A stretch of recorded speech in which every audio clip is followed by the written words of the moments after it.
Ilse Crawford creates modern and emotional brands, products, interiors, buildings and furniture. In 1989, she founded British Elle Decoration, cementing its position as an international decorating Bible. As Vice President of DKNY from 1998 to 2000, Crawford launched the Donna Karan Home division and regenerated the DKNY brand. In 2001, Ilse started her own company, Studioilse, and here she's designed environments for an incredible clientele of award-winning brands. These include the Soho House Group in London and Australia's own Aesop. Crawford has written 2 books, Sensual Home and more recently Home is Where the Heart Is. Both champion Ilse's uniquely human approach to design and reinforce the idea that design brings together what she calls the cool head with the warm heart. From a personal point of view, I must say Ilse Crawford has always been a real design hero in my mind.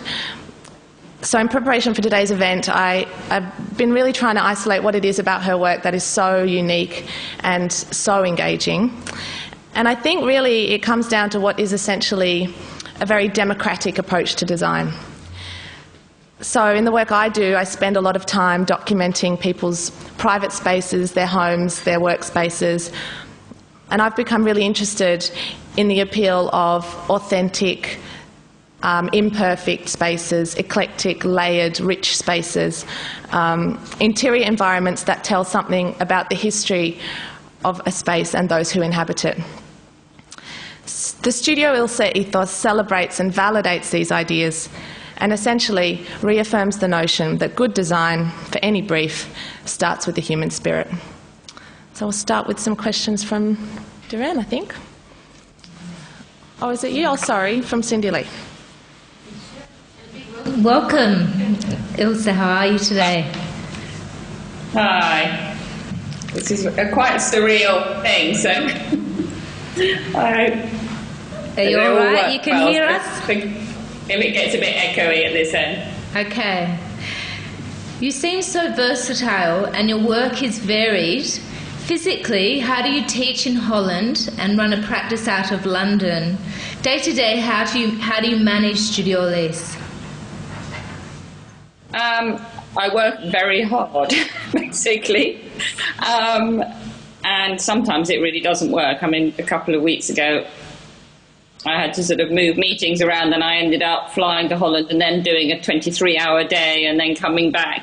But I think it's because it's worth it. You know, I really believe that it's important to combine the doing and the thinking. So it's something I really prioritize in my practice, that combination of the two.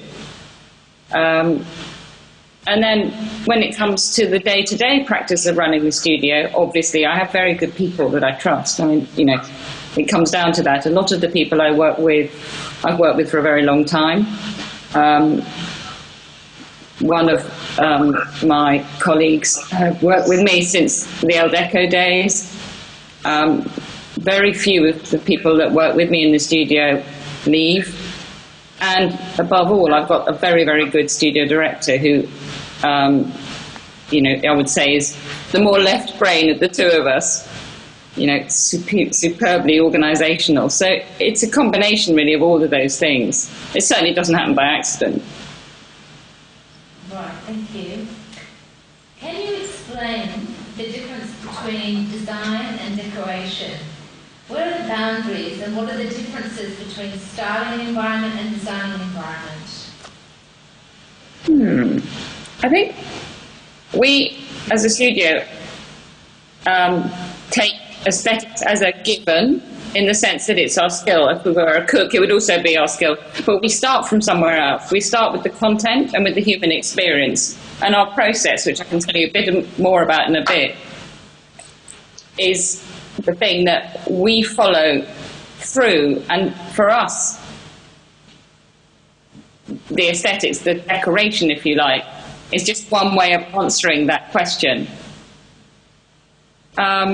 So, for example, with Babington House, which was one of my first real projects, it's quite funny because you know, now people talk about it as being, you know, the first hip country hotel. I mean, I certainly didn't see it in that way at all. I looked at it really as being a hotel that was connected to Soho House, which had a very clear fraternity, clear group of people who were members of it, the club, and associated with it. And it was very clear to me that country house wasn't the answer to that. They wanted, if you like, the idea of a friend who's had a house in the country where the parents had gone away for the weekend and left the keys to the drinks cabinet. You know, they wanted something that was far more free than that. And so for me, the aesthetics were, you know, an answer to that, but by no means important in themselves. They actually could have been many things to answer the same question. So it's quite funny then seeing other hotels, you know, using some of the same fixtures and not having the same feeling at all, but they wouldn't, because they don't come from the same starting point. Right. And the intelligence and emotion informs your design response. How would you start a design project? And what is your personal technique for moving and developing ideas? And what methods do you use to share your vision with your clients? That's a big one. It is. I mean, I think all designers obviously have their own intelligent approach, so it's certainly not uniquely mine, but I think that I did come from a background of having an economist for a father, and a very bright and demanding one, and an artist for a mother. So I was sort of tossed between the two, if you like, and I think it made me quite aware that they're very different worlds and that they don't speak the same language. So from very early on, I understood that. And also, I think probably more from my father, I understood that you constantly need to question assumptions and given realities. Because, for example, there are so many times that we are presented with briefs, shall we say, that people sort of say are obvious when they're not obvious at all. And that's why you get repeats and repeats and repeats of the same thing. So the first thing we do is research and really understanding the reality, whether it's, and that might be statistical, historical, anything really, from sort of looking at the architectural history, looking at the people that have lived in a space or would use a space, looking at the demographics of people who might work in an area. And then from there, we get a sense of what its potential might be, and then start to experiment with that. I mean, that's, if you like, where the design process really kicked in, that process of experimentation. And then after that, obviously, it moves through the stages of translation and finally execution. But to begin with, that period of exploration and experimentation is super important to redefine, really, or define what it is we're designing in the first place.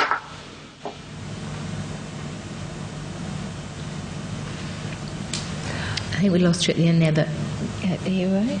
Are you ready? Yes. Can you hear me? Oh. Yes, we've got you. We've got you. I'm going to move on to the next question, Ilse.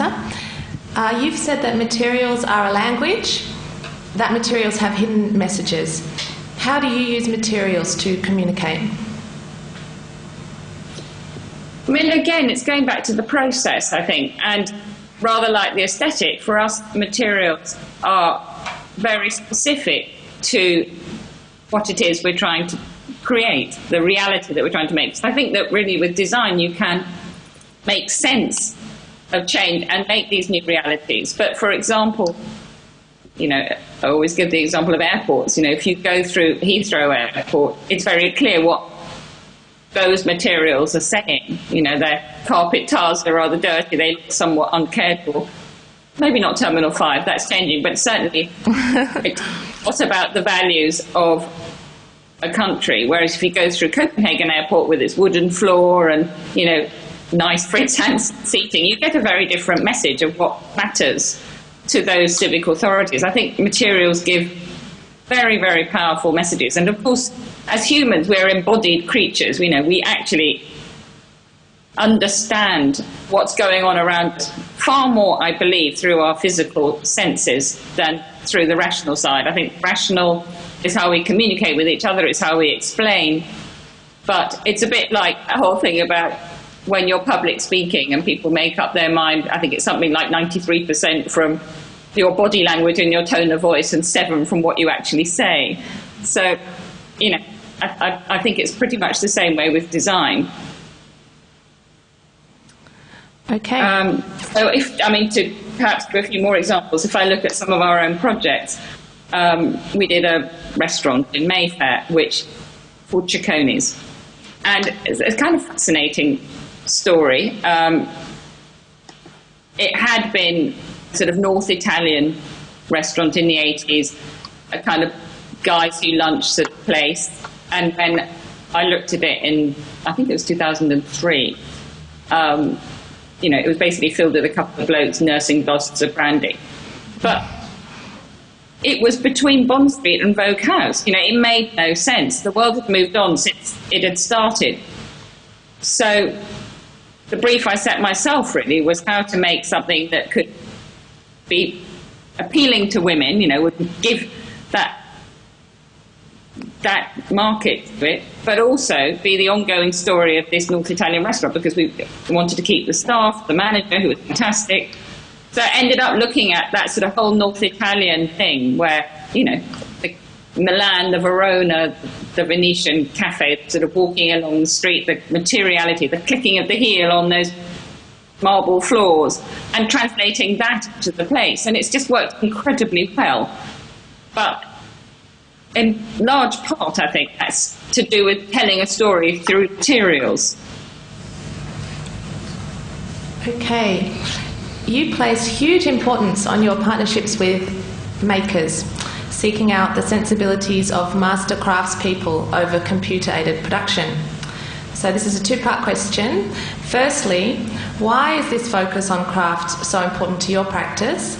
And the second part, does the cost of crafting objects by hand mean that they're destined to be exclusive? And that's always a challenge, isn't it, for designers? That question, it's been the same question for a long, long time. And I think if I look at Design Academy students in Eindhoven, I think one that they're wrestling with too. I wouldn't say that we do, though, actually, funnily enough, put emphasis on one over the other. I think we like both. We like to have it both ways. And I think it's on a case-by-case situation. I think that for sure craftsmanship and the knowledge that goes with that brings huge value in some cases. But for example, with our lights for Vastberg, I would say the craft was at the beginning. So it was in understanding which materials and how it would be finished. And so the craftsmanship was definitely in the decisions that we made around those materials. The base, for example, is made by a saucepan factory just outside Malmo. And in the finish, it's sand cast. But in fact, it's an industrially made product in the end. We put a lot of attention into, if you like, the craft at the beginning. But the thing costs the same as any other light wood that does the same thing. It's around 300 euros.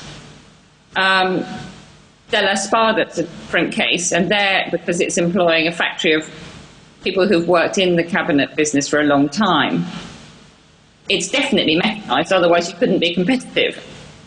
But the thing that will make it different to IKEA is the craftsmanship of the guys who choose the woods that go together and finish the woods. So they are used only for those bits of the process. So that way, although it is for sure more expensive than IKEA, and indeed many bits of furniture, it justifies the value by using their craftsmanship at the right point in the process. Okay, this one's specific to us in Australia. It's generally agreed that our craft manufacturing heritage here in Australia is lacking. However, our proximity to Asia presents some interesting opportunities. What are your thoughts on collaborating with craftspeople from this region, and how do you feel about the ethics of offshore production in general? I mean, it's a reality. I think, there's no doubt about that, but I think there's a big difference between collaboration and exploitation, and it's how you navigate that path so that you do know the company you're working with. It's rather like food, isn't it? Very similar sets of issues here. But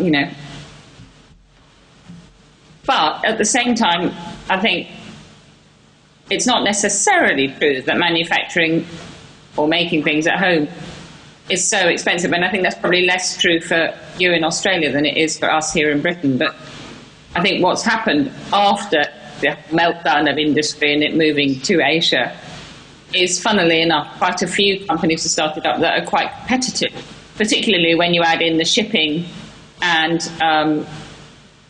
the distance, basically, the trickiness of managing supply at that distance.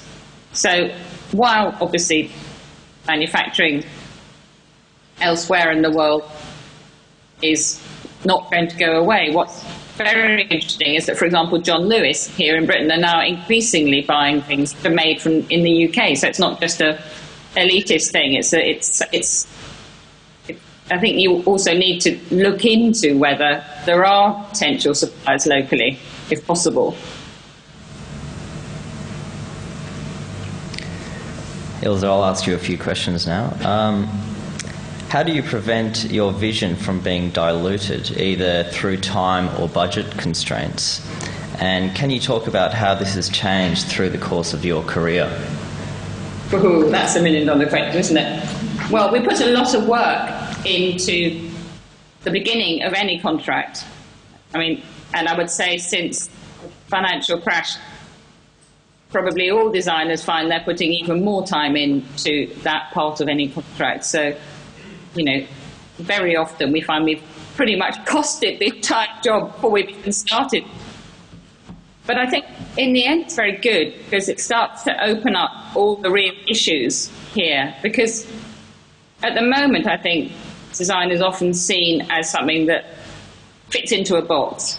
The cost is preordained. It's the fact it's a number that you have to comply with. Whereas actually, I think design is much more like capital. It's an investment in a project. So what's interesting is if you can get to a place where the discussion is not so much about the budget, although obviously in some cases there's no escaping from that, but what the possibilities could be, a more entrepreneurial approach that says, actually, what's the value of design for this project? Is it actually worth trying to get more money for the project? Soho House was a classic example of that, although it's like a more crazy process. Because, in fact, I think initially there was only about half the money, and halfway through with no roof and the contractor walking off, we were running around putting furniture in order to get new investment. But we never have got the investment at the beginning, but you get it at the point where people can start to see the possibility. Obviously now, perhaps people are more conscious of what you can get with design. Perhaps in our case, we've got a bit more track record there. But it's still tricky. And, we've got a client at the moment that's a major fashion group. And you end up with that same old discussion of, we have no money, it would be lovely to do it for you. And it's just like, actually, it's as important a part of making a new reality as, the M&E, all the other things that are never questioned. So I think it's a difficult issue, that one. But I think it can only be discussed if you really embrace the whole project, and it can only really be discussed at the beginning. As far as time's concerned, funnily enough, in my experience, a relatively short timeline can be a very good thing, because it means that the idea doesn't get to sit out there for so long that it goes in and out of too many committees and too many people losing courage, because courage is a really important part of making something new. And so long as it's just within the side of reason, I think you can often come up with a better end result because it hasn't been discussed so much. Can you share your insights on the importance of branded environments? With shifting dynamics where we see more curated online retail experiences, how do you see the role of physical environments changing to deliver cut-through? massively important, I think. I think it's interesting that, for example, Apple have apparently approached Walt Disney to help them with their latest stores. You know, the experiment memory,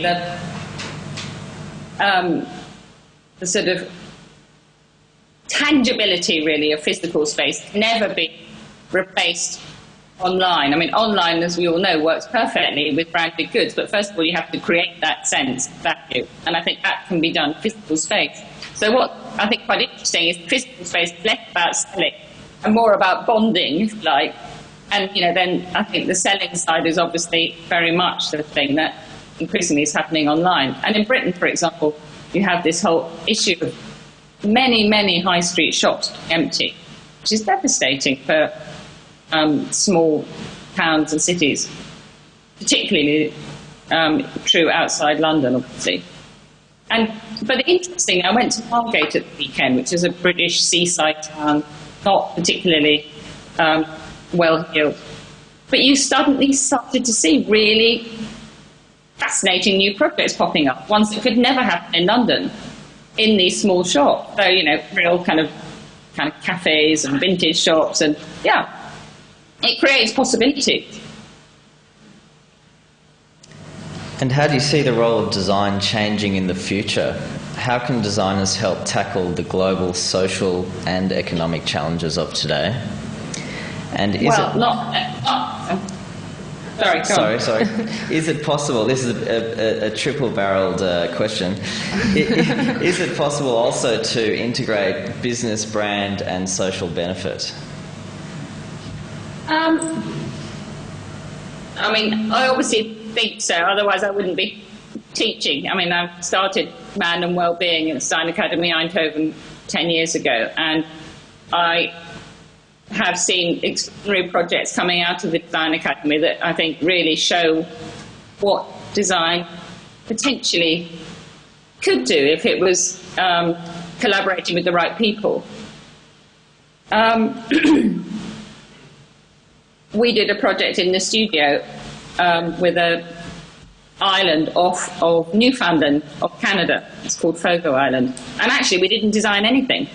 But what we did put in place was the design process, which essentially became a strategy so that none of the money would leave the island. You know, it's a social entrepreneurial project, and it was a strategy that created an end result that would be something that international tourists might want to go to, that locals might want to go to, or that's the ambition for it at least. Working with an art foundation and with an architect to create a program of furniture that could be made by locals. So there's certain realities in there. There's only so many locals. They had to be able to start now. It had to be something that could be layered. The client wanted the possibility of a few pieces being developed, but obviously that can't start right now. So it was a combination of things that they've been making for centuries, so that you even knew that you were in that place, but slightly cleaned up. And then a program of designers who are used to working with craftsmen to develop these new pieces. So really, it was more about the process and less about a specific end aesthetic. Very interesting. So the result of that, I hope, will be something that actually creates pieces that could be sold also in an ongoing way. But going back to Design Academy, I think it is a challenge, because I think designers do need to learn to be open to other realities. And there's a very sharp guy who also works with the store, and he was saying he used to run an ad agency. And he said, the thing about designers is they think they can do everything themselves. He said he's always amazed by how, you know, if you talk to a builder, if you talk to a lawyer, they always have a mixture of different professions on their contact list. But actually, on the whole, designers tend to know other designers. And that's really something that they need to consciously change. And it's certainly within the education of the school, what we're working very hard to do is to make connections to other schools, business schools, technological schools, so that students can access that kind of expertise where appropriate. Some of the best projects, I think, actually at the school come out of projects with real life. So we did a project in our department with Holland's biggest undertaker, Stella, and that one came out incredibly well, based on memory. And the students, I think, really liked it a lot. And then there are other projects in the school working with public parks, with a river in Eindhoven, to come up with solutions for that, but with local government. So I think that design, if it's put into that sort of context, can be hugely,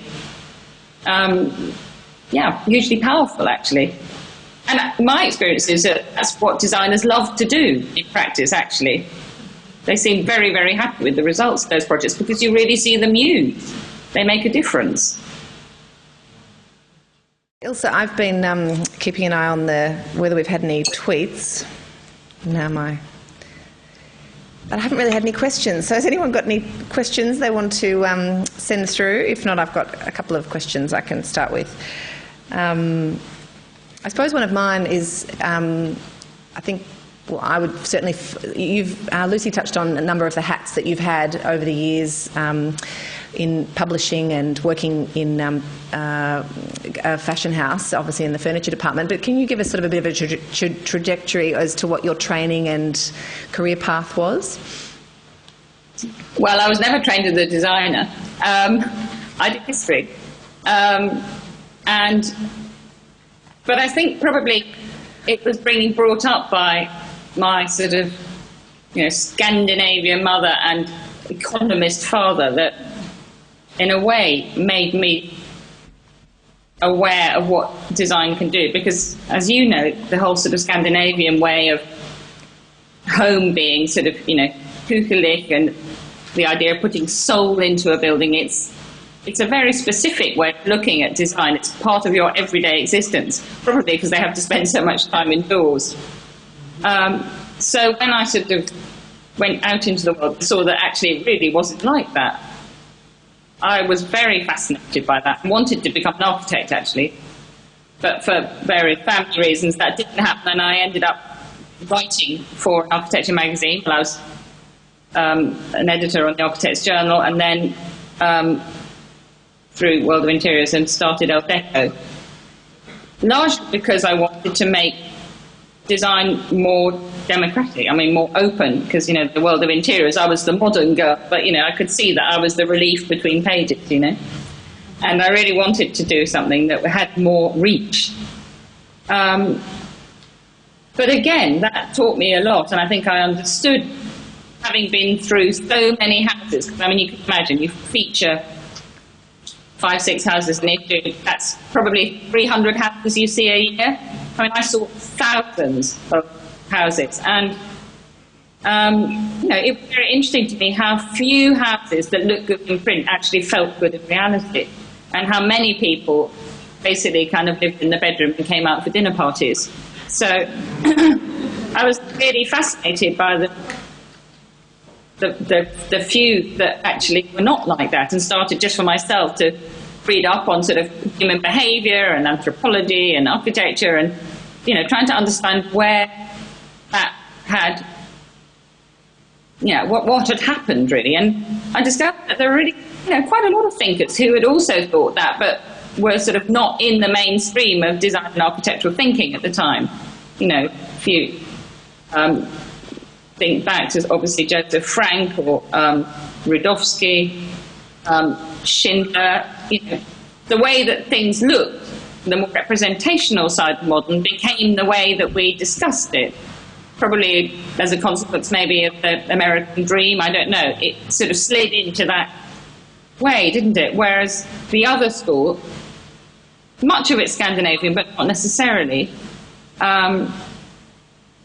became sort of outside the main field of debate. So, somebody like Peter Zumthor, for example, has been plugging away for ages at that. And his pavilion right now at the Serpentine is great, because you can see it changes people's behaviour.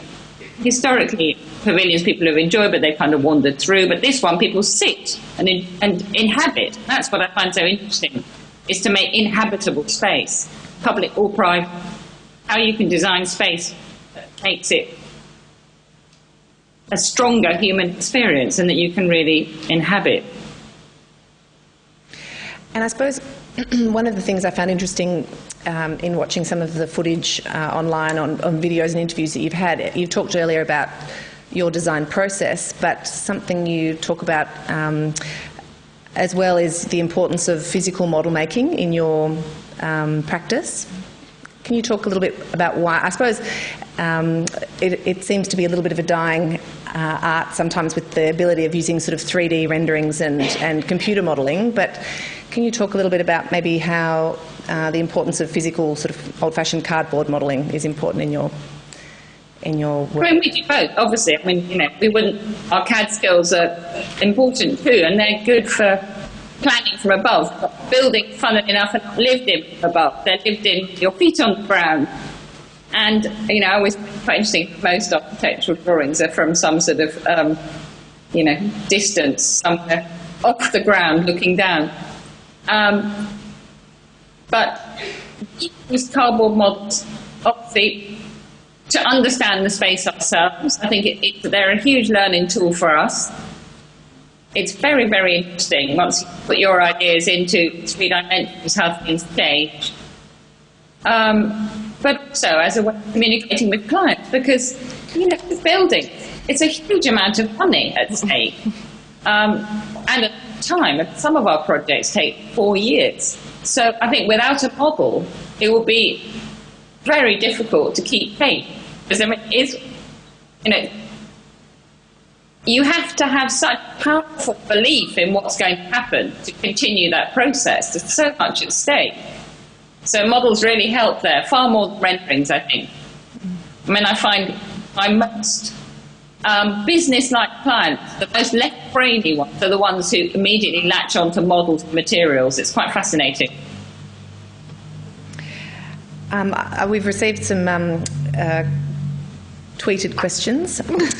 I'm learning the lingo. So this is a little bit of a broad statement. You touched on Peter Zumthor, who's certainly one of my design heroes. But who are your design heroes, Ilse? Many. There are many, many people out there doing fascinating things right now, and I think probably some of the students from Eindhoven are, if you like, my heroes, because I think they're going to go out there and do extraordinary things. In Milan this year, there was a great guy called Masoud Hassani who did bamboo and bioplastic minesweeper based on his toys as a child, which had sort of rolled over the deserts near Kabul. And, you know, it actually is quite an interesting thing. And funnily enough, the Ministry of Defence are looking into developing it because budgets have been cut and, you know, now they're open to things they would never even have looked at. A guy called Roland Peter Smits, again, who did a blanket project with the Occupational Therapy Centre where they were given looms that actually were in sync with their own needs, their physical needs. So apparently autistic people have a different sort of tension, basically, to, say, a Down syndrome person. But if the loom is built for their particular habit, the consequences are things of absolute beauty. Rose Kuipers, who did an extraordinary coffin for the Della project, which was a combination of a bier and a shroud, so that the last gesture is to tuck someone in. I think those things, are hugely powerful. But then in the existing world, I think David Chipperfield is amazing. I think his museum in Berlin is amazing. It's the most warm and, intimate public thing I've ever been in. Aravena, Chilean architect who does the houses which can be finished by the owners and which are therefore help to get them out of the cycle of poverty because they add value through the bits that they do. Dilys Gaffitio and Pete Udolph, the High Line, I think it's an extraordinary project. So those sorts of people, really, I think I find fascinating. The tension between, I suppose, art and design, and your comments on that, Ilse.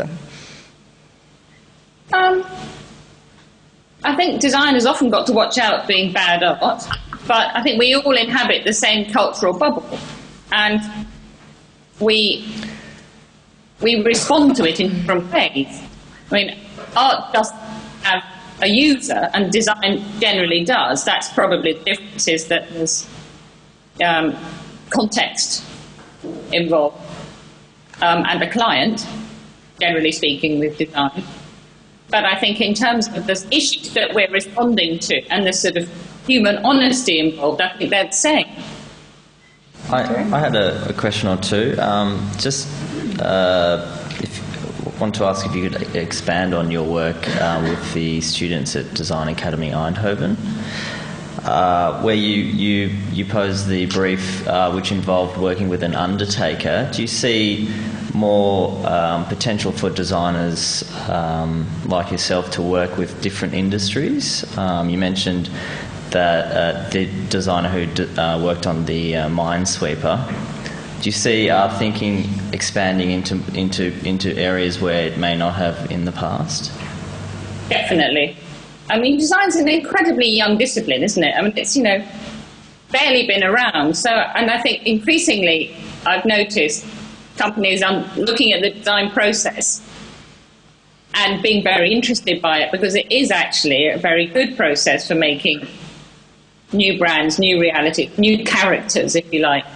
Because done well, it really addresses the times, and also, it's potentially so profitable. I mean, the project we did for Sergio Rossi, literally within a week, their savings were up 25%. So by going into other areas, I mean, that's obviously designing retail, but actually it was more than that. It was really redesigning their brand.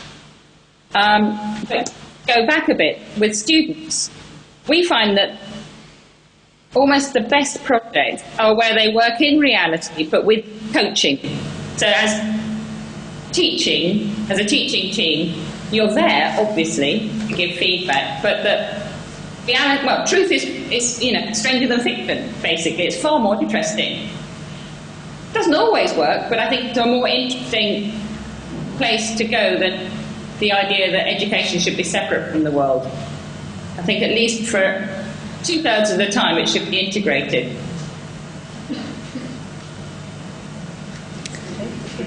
But apparently, and it's a worry, designers don't read very much, and I think that's also something that needs to change. They do need to be engaged with what's going on in the world, with news, with economics, with other subjects of whatever fascinates them, and bring that into their work. If you've got a question, put up your hand and we'd love to hear it. Thank you. So talk clearly and loudly. Okay. Just the idea of design becoming political, and say policies in government about having good design and making it part of the broader community, so there's better design in things that we see on a daily basis. I don't know, just your comments on, how do you rally that? How do you make that happen? Like, how do you make good design? How do you make politicians see that good design is really important and can have an effect on a community? What are your thoughts on that? Great question. Ilse, did you get that? Yeah, I did. Well, I think it's a very complex one, because right now, I mean, particularly in Britain, but I suspect most of the world, design's seen as the intellectual equivalent of a manicure by most people in government. It's not necessarily taken that seriously. And I think that means education, basically. I think designers need to take a lot of that on, really, to show their value. So, for example, in Holland, there is actually more of a recognition of that. And one guy, never be frightened of numbers, I think. One guy I was on a panel with was a politician, and he said, look at numbers. For example, if you look at the design industry in Holland, it brings in more revenue than the chemical industry. Those sorts of figures are actually hugely interesting. Once you start to quantify things, it sometimes gets quite fascinating. I mean, not that you should become a slave to them, but it's important to see the value, I think. The other thing I think that is happening, and there are projects now beginning, which is placing designers in government as interns, as shadows or whatever, so that they understand the process and can work with it. Because I think a lot of it is just that gap in knowledge and gap in understanding of what each other wants. Because you know, I think it's not as clear cut as it never works. I mean, we had a project with a developer, it's true, not government, but a developer of an area in Hong Kong, and he was quite smart and comes from a family of politicians and so on, and so he was trying to do a sort of acupuncture development in this area, so developing individual buildings to raise the whole area. And the attitude was very much not to lose the character of the area, not to just sort of slam in and make the value from the site, but to really, in some way, keep the character of the area as far as was possible. So we did a project, and it was so interesting because all the way along the line, other developers were just going, this will never work, this will never work, this will never work. And literally, within 4 weeks, they all sold, and one guy bought 2. So I think it is partly finding allies in government, the right side of the fence, but also taking responsibility yourself, really, to try to communicate the value of what you do. I mean, again, if you look at the High Line, it was a local initiative. It was a couple of guys who walked their dogs, who conveniently happened to be lawyers, who set up the project. But now, apparently, real estate around the High Line has shot up. So there is value. It's communicating that. We have another question over here.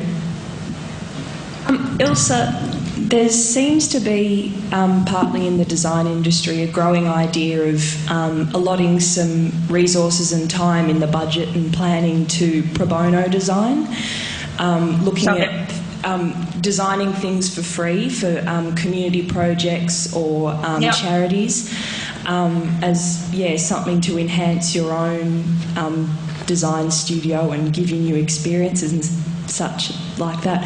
I was wondering what your thoughts are on that idea.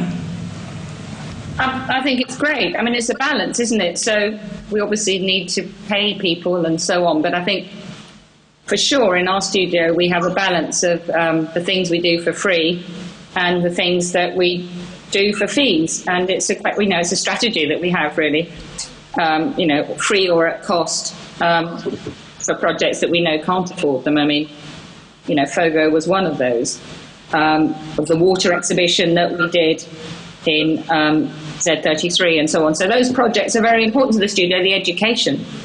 But I think it's a question of balancing a studio's work so that one feeds the other. It's important, though. I think it's very important to keep that side, alive. We've got a lot of designers in the audience, and I think they're here because they're really interested in you and your practice. Can you kind of paint us a picture of maybe 2 stories? Can you tell us something about a really successful project, and then perhaps a project that was more challenging, just to give us a sense of how you work, how you deal with what do you do when things go right, and how do you capitalise on that? But what do you do when it doesn't go so well? I think there are very few projects that don't have their challenges along the way. I mean, they can be successful in hindsight, but, projects go up and down. Because clients are human. They have wives, husbands, fathers,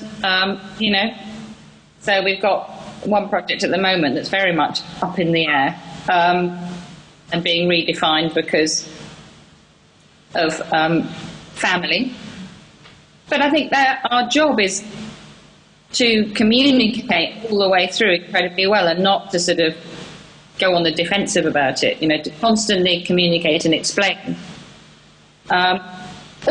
Also, if you do the first bit of the project right, if you really lay out the ground, the orientation, the why you're doing the what, I think that helps enormously because, it's a much easier thing to reach people with what might seem like a random answer if it's just on its own. So that combination, I think, is very important.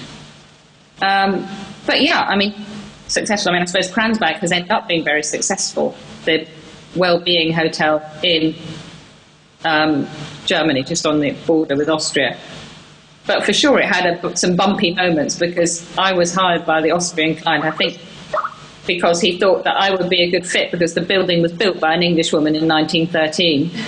But I think and what became more and more clear along the way was that he thought that I was going to be one of those nice English ladies that brought rose wallpaper and chintz and so on. And also, he hadn't really done his research into his client either. Sorry, the original woman. And she was an extraordinary creature who'd been a suffragette and a violinist, and really quite an extraordinary creature who was definitely not rose wallpaper and so on. She'd gone there to build a concert hall to escape her family, and probably the politics of the time, which were pretty grim for feisty, intelligent, unmarried women. Anyway, but the consequence of that and what he did with the building has been very successful, because I think it's extremely attractive to musicians. It's got a real story behind it. People are fascinated by, and I'm always fascinated by the fact that we never really literally told the story, but people seem to find it out nonetheless. So I think all successful projects are usually a process of good and bad moments. But probably a really successful project, just straight all the way through, was an office that we did for an advertising agency. Quite a short timeline, and a client that I'd worked for before, so the trust was there, which was very important. But it was really interesting, because basically he had a company that had been in one of those sort of quite dodgy Tottenham Court Road small office blocks that everybody was locked into tiny offices. The politics were appalling. And, you know, he was sort of like, I want people to communicate. We're an advertising agency, for heaven's sake. And he got a great building. But our whole process was really how to work out how to get them together. So put a lot of effort into, for example, the photocopy room and the kitchens. We swished them into 2 floors, but then had 1 floor as a sort of, almost like a university kind of common room. With furniture that can be moved around easily for parties and so on. It's not open plan, although we didn't build walls. We built bookcases and A-frames on wheels so they could circle the wagons if they really did want to enclose themselves or had a bad day. But, you know, it could be open if they wanted. But the result is amazing. I mean, literally, you go in 5 months later and all these people who were locked in offices pitching are now out talking, chatting with each other, and you can really see how space changes behaviour. And it changes the way we behave and feel, and I love to see that power of design in that respect. Well, Ilse, we're just about to wrap up, but I wonder if you could just give us a little Ilse Crawford takeaway package, so that when the going gets tough and we're kind of wondering what we're doing in our studios or at our desks, and we just need a little Ilse Crawford moment to sort of get through, what would be what's the power line, Ilse? I think just hang on in there. I mean, you know, basically a word that probably is one that designers need to remember. One of the questions I think that I was asked on the list was something about dream projects. I think you make them that way. It's sort of sticking to what you believe in, communicating and hanging on in there, I think, is really, for me, far more important than talent. You know, you need a bid, and you need to work with people who are talented, but you just have to, you know, never give up. I think that's pretty good advice. Please join us in thanking Ilse Crawford. Ilse, thank you so much.